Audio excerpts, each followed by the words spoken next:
اور اسلام کے تقویت پانے کے 1000 سال گزر گئے ہیں۔ دنیا کے نفس پرست، ہوس پرست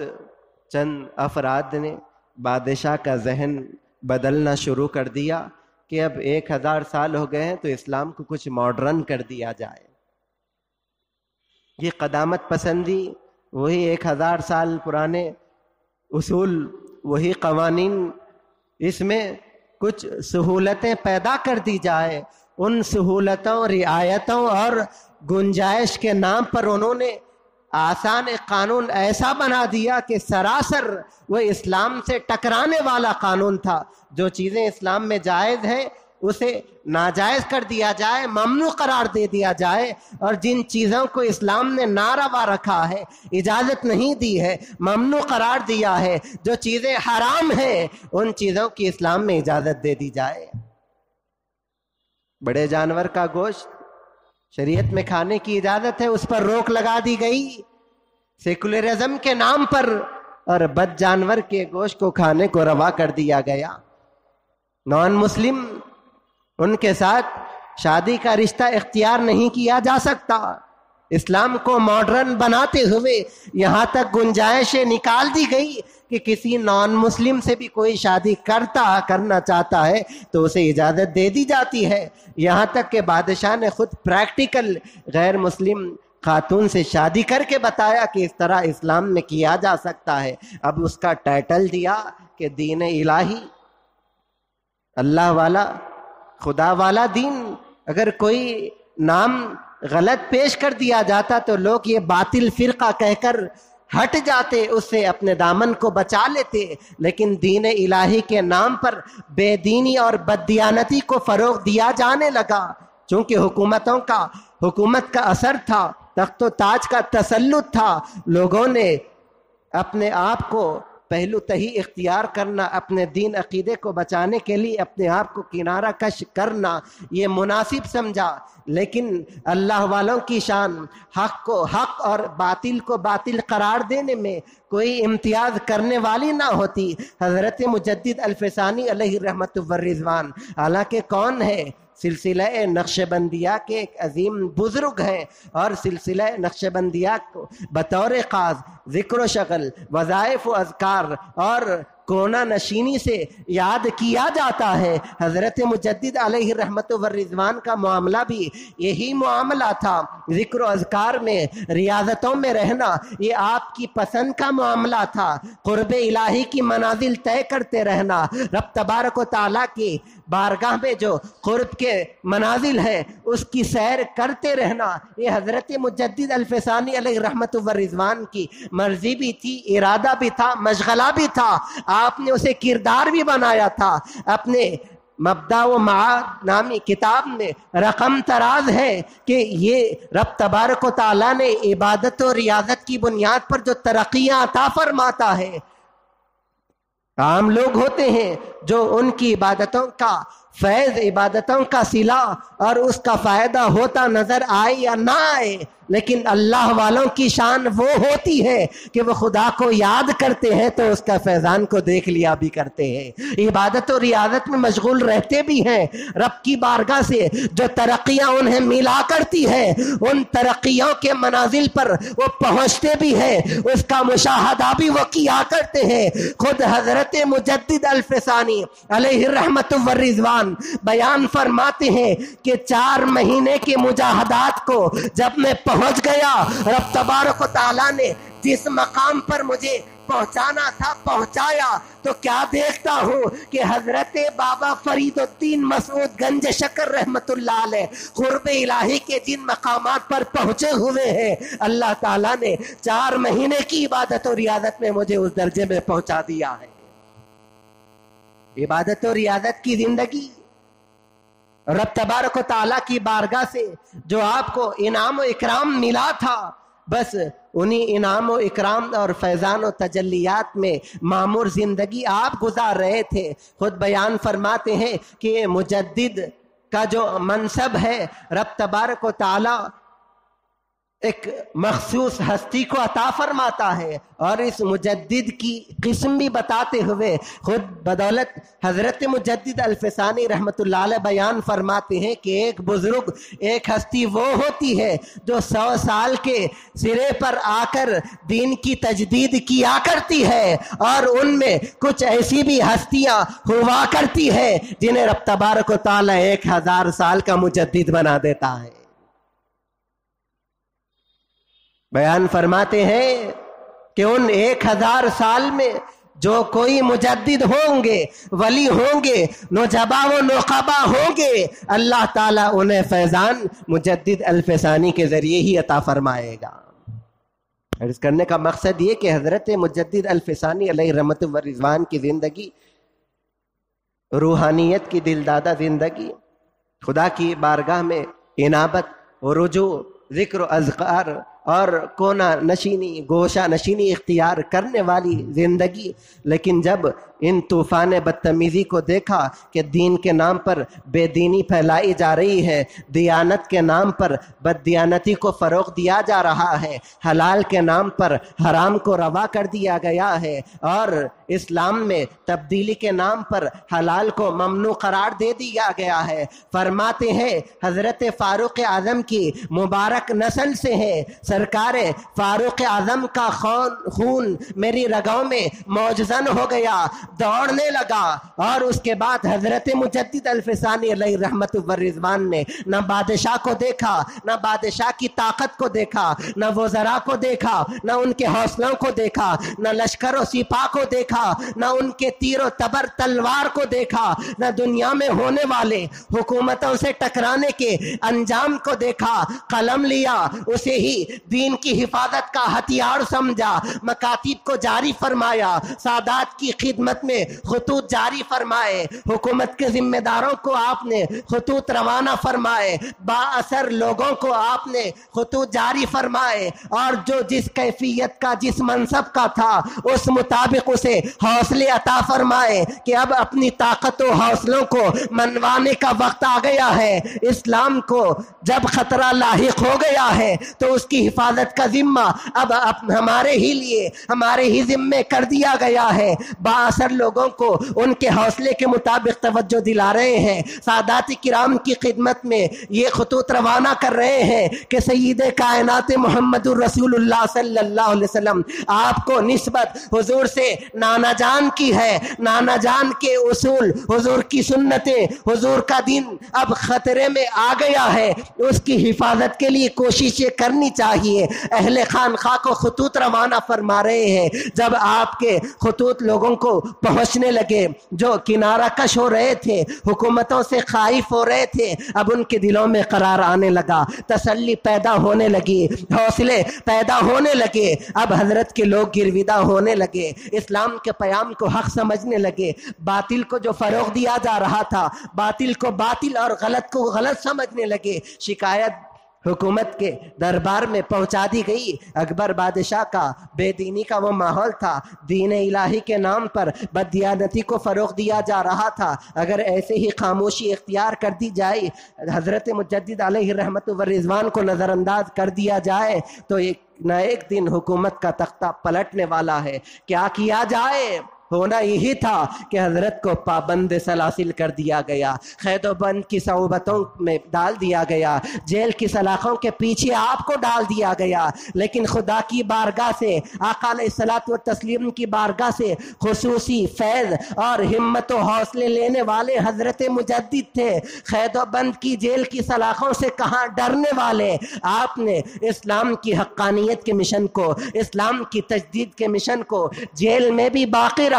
وہاں لوگ کون ہوتے ہیں؟ مجرم ہوتے ہیں، اپنے جرم کی سزا پانے کے لیے قید میں انہیں ڈال دیا جاتا ہے۔ حضرت مجدد الفسانی علیہ رحمت و رضوان نے ان کی تربیت فرمائی، انہیں توبہ کی توفیق عطا فرمائی، اور رب کی بارگاہ سے انہیں توبہ کی توفیق ملتی ہے۔ حضرت مجدد کے وہ گرویدہ بھی ہونے لگے اور اسلام کے پابند بھی ہونے لگے، کیے ہوئے جرم پر توبہ بھی کرنے لگے، حضرت کی خدمت میں رہنے لگے، اور اللہ اللہ والوں کی ایک جماعت جیل میں بھی تیار ہونے لگی، جو غیر مسلم تھے حضرت کی خدمات سے، حضرت کے کارناموں کو دیکھتے ہوئے حضرت کی تربیت کے زیر اثر ہو گئے، اسلام کی حقانیت ان کے دلوں میں بھی بیٹھ گئی، اور رب تبارک و تعالی انہیں بھی کلمہ توحید کی توفیق سے سرفراز فرما دیا۔ اللہم صلی علی سیدنا محمد وعلی آلہ وصحبہ افضل صلواتک وعدد معلوماتک وبارک وسلم۔ قید میں ہیں، شہزادگان کو خطوط روانہ فرما رہے ہیں کہ بیٹے کسی طرح کا کم ہمتی کا کم تری کا احساس پیدا نہ کرنا۔ اللہ رب العالمین نے مجھ پر اس مقام پر جو کرم فرمائی ہے کہ میں اس پر مطمئن ہوں، اپنے اطمینان کا اظہار فرما رہے ہیں۔ اب ہوتا یہ ہے کہ انقلاب حکومتوں کو آنا تو تھا، اور اس وقت آیا بھی تھا۔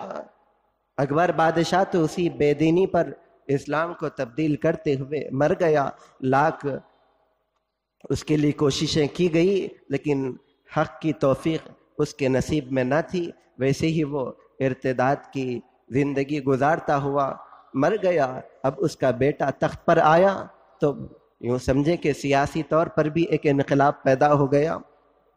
معاشرتی طور پر بھی تبدیلی آنے لگی، روحانی طور پر بھی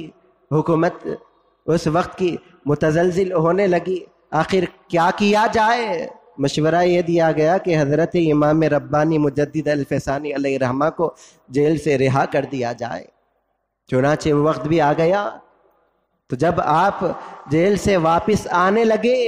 تو اس وقت آپ نے یہ شرط بھی رکھی تھی کہ میں تنہا جیل سے باہر آنے والا نہیں، میرے ساتھ جتنے لوگ اس وقت موجود ہیں ان سب کو رہا کر دیا جائے۔ آخر بات کیا تھی؟ مجرم تھے تو انہوں نے توبہ کر لی تھی، جس طرح کے انہوں نے مظالم ڈھائے تھے ان مظالم سے انہوں نے اپنے دامن کو بچانے کا تہیا کر لیا تھا۔ اب قید سے باہر آ رہے ہیں تو حضرت مجدد الفسانی تنہا نہیں، اولیاء کرام کی ایک عظیم جماعت کے ساتھ باہر تشریف لا رہے ہیں۔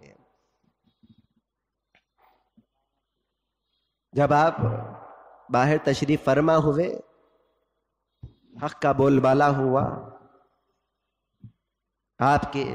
تجدیدی کارناموں کے ذریعے اللہ رب العالمین نے دین کی حفاظت اور اسلام کے نام پر جو بے دینی پھیلائی جا رہی تھی اس پر روک لگا دی گئی۔ حضرت مجدد علیہ رحمت والرضوان کا فیضان عام ہوتے رہا۔ ایک طرف آپ کی علمی جلالت تو دوسری طرف آپ کی روحانی سطوت و تمکنت اور طاقت۔ اس زمانے میں نہ آپ کی علمی جلالت کے سامنے کوئی ٹک سکتا تھا، نہ آپ کی روحانیت کے سامنے کوئی گردن اٹھا سکتا تھا۔ رب تبارک و تعالیٰ نے آپ کو وہ مقام عطا فرمایا تھا۔ خاتم النبیین قادیانیت آج بھی زور پکڑنے کی کوشش کر رہی ہے، اس دور میں بھی ایسی گفتگو ہوتی رہی۔ اسلام میں جب تبدیلی انہوں نے لانے کی کوششیں کی تو آقا علیہ الصلوۃ والتسلیم کی خاتم النبیین کے عقیدے میں انہوں نے شکوک و شبہات پیدا کر دیے گئے۔ درباری بادشاہ کے جو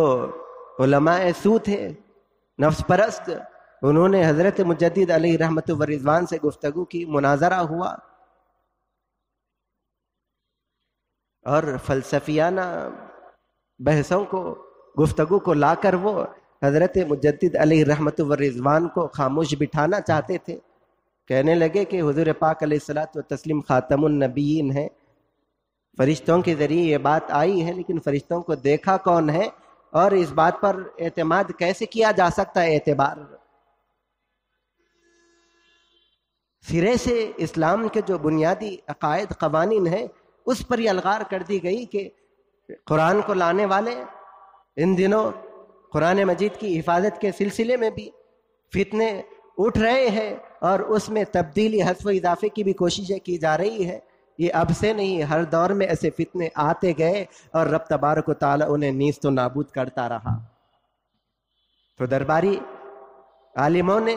یہ سوال پیدا کیا کہ فرشتوں کے ذریعے قرآن آیا، اس پر آپ کیسے اعتبار کرتے ہیں؟ حضرت نے ان کو قرآن کی آیت، احادیث شریفہ کے دلائل،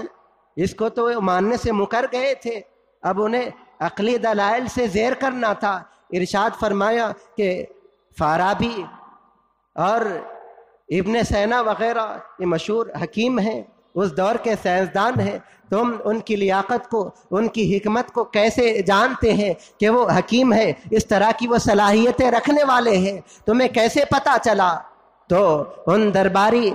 علماء نے یہ کہا کہ ان کی کتابیں موجود ہیں اور ان کی کتابیں حکمت و فلسفے سے بھری پڑی ہیں، ان کی کتابوں کو دیکھ کر پتہ چلتا ہے ان کی لیاقت و قابلیت کا کہ وہ دانا ہے، حکیم ہے۔ یہ ان کا کہنا تھا کہ حضرت مجدد نے فرمایا کہ ابن فارابی، ابن سینا اور فارابی کی کتابوں کو پڑھ کر تم ان کی حکیم ہونے پر اعتبار کرتے ہو، اسی طرح ہم نے قرآن کو پڑھا ہے، مصطفیٰ کے فرمان کو پڑھا ہے، آقا علیہ الصلوۃ والتسلیم کے خاتم النبیین ہونے پر یقین کیا ہے۔ حضرت مجدد کا یہ فرمانا تھا کہ بس چونکہ اسی کے ہتھیار سے اسی کا گویا پاؤں کاٹ دیا گیا، اسی کی زبان بند کر دی گئی، کاٹ دی گئی، اس کے بعد اسے کچھ جواب نہ رہا اور وہ خاموش ہو گیا۔ اس طرح کے کئی مناظرے ہوتے رہے، رب تبارک و تعالی غیب سے مدد فرماتا رہا، حق کو غالب کرتا رہا۔ ظاہری طور پر بھی اللہ سبحانہ و تعالی نے حضرت مجدد الفسانی علیہ رحمت والرضوان کو سطوت عطا فرمائی تھی، روحانی ترقیاں بھی عطا فرمائی تھی۔ ظاہری طور پر یہ ہوا کہ اکبر تو مر گیا، اکبر کے بیٹے جہانگیر کو توبہ کی توفیق نصیب ہوئی، حضرت کے حکم پر ہر فرمان کو جاری کرتا، دینی امور میں حضرت کی اجازت کے بغیر وہ کوئی حرف نہ لگایا کرتا تھا۔ رب تبارک و تعالیٰ نے وہ سطوت و طاقت حضرت مجدد کو عطا فرمائی۔ اب روحانیت کے اعتبار سے جیسے کہ ابتداءً میں نے عرض کیا کہ خود حضرت مجدد الفسانی علیہ رحمہ اشارہ دیتے ہیں کہ 100 سال کی تجدید کرنے والا اور ہے اور 1000 سال کی تجدید کرنے والا کچھ اور ہے۔ اس دور میں آنے والے ابدال ہو کہ نوجبا ہو، انہیں مقرر کیا جاتا ہے تو مجدد الفسانی کی اجازت ہی سے مقرر کیا جاتا ہے۔ اب حضرت کے ان کمالات، ان رتبوں کو جب دیکھا گیا، پڑھا گیا، تو لوگ یہاں پر کچھ سمجھنے میں غلط فہمی کا بھی شکار ہو گئے کہ حضور غوث اعظم سرکار پیران پیر غوث اعظم دستگیر رضی اللہ عنہ سلطان الاولیاء ہے، حضرت کی اجازت سے یہ روحانی امور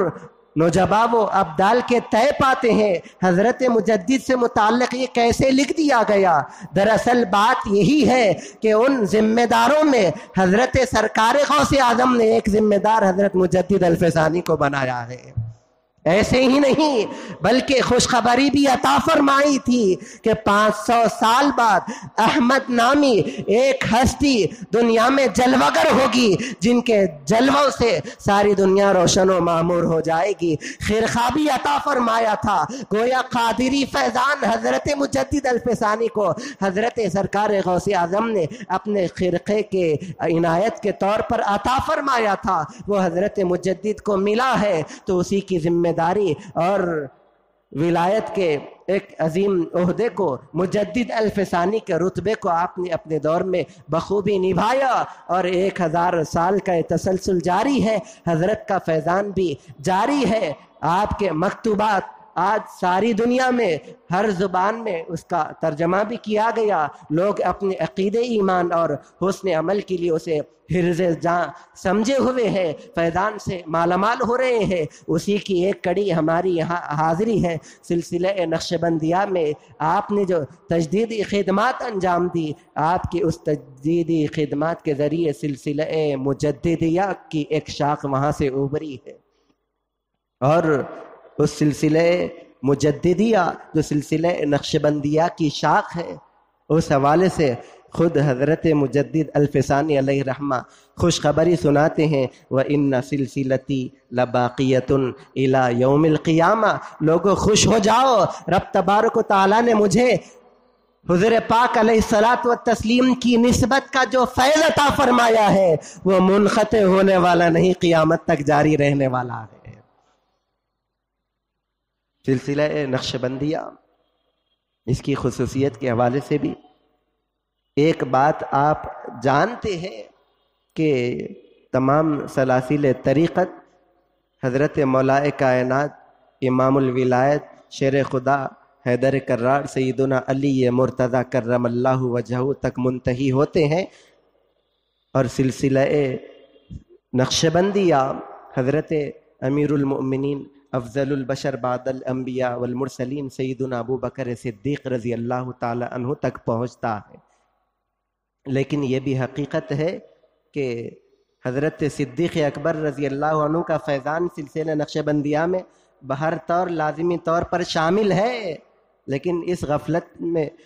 کا شکار نہ ہو کہ فیضان مولا کائنات سے یہ سلسلہ خالی، بلکہ نسبی طور پر بھی اس سلسلے کو مولا کائنات کی برکتیں حاصل ہوئی ہے، روحانی طور پر بھی اس سلسلے کو مولا کائنات کا فیض حاصل ہوا ہے۔ جس طرح سلسلہ نقش بندیہ صدیقیہ ہے، اسی طرح سلسلہ نقش بندیہ علویہ مولائیہ بھی ہے۔ اور ایک بات آگے بڑھ کر عرض کروں تو بے جانا ہوگا کہ دیگر سلاسل سے قطع نظر سلسلہ نقش بندیہ کو حضرت صدیق اکبر کا فیضان بھی حاصل ہے، مولا کائنات کا فیضان بھی حاصل ہے۔ عام طور پر روحانی سلسلوں میں فیضان کو بانٹنے والے یہ دو صحابہ کرام کی شہرت ہے، لیکن راز سلسلہ نقش بندیہ میں حضرت سلمان فارسی رضی اللہ عنہ کا فیضان بھی شامل ہے۔ وہ حضرت سلمان فارسی جن کی شخصیت کو مہاجر صحابہ اپنے پاس رہنا باعث ناز سمجھتے تھے، اور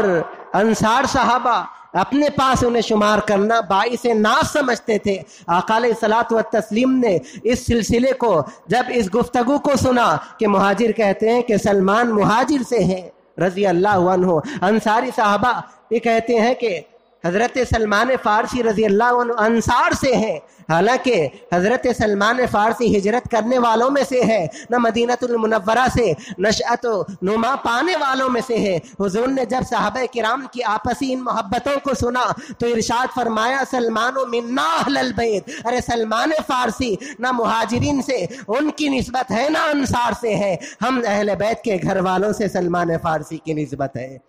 اس حضرت سلمان فارسی رضی اللہ عنہ کا بھی فیضان سلسلہ نقش بندیہ کو حاصل ہے۔ اسی سلسلہ نقش بندیہ کو دنیا میں عام کرنے والوں میں ایک اہم کڑی حضرت امام ربانی مجدد الفسانی علیہ رحمت و رضوان کی ذات ہے۔ سرزمین ہند ہی نہیں بلکہ آج یوں سمجھیں کہ اکثر سلسلہ نقش بندیہ کی خانقاہیں جو کوئی موجود ہیں ان میں کی اکثر خانقاہیں سلسلہ مجددیہ سے حضرت مجدد کے فیضان سے مالا مال ہوتے ہوئے شہنشاہ نقش بند تک ہمیں پہنچاتی ہے۔ اللہ سبحانہ و تعالی ہماری حاضری کو اس تذکرے کو قبول فرمائے، سرکار مجدد الفسانی علیہ رحمت و رضوان کے فیض و برکات سے مالا مال فرمائے۔ وما علینا الا البلاغ۔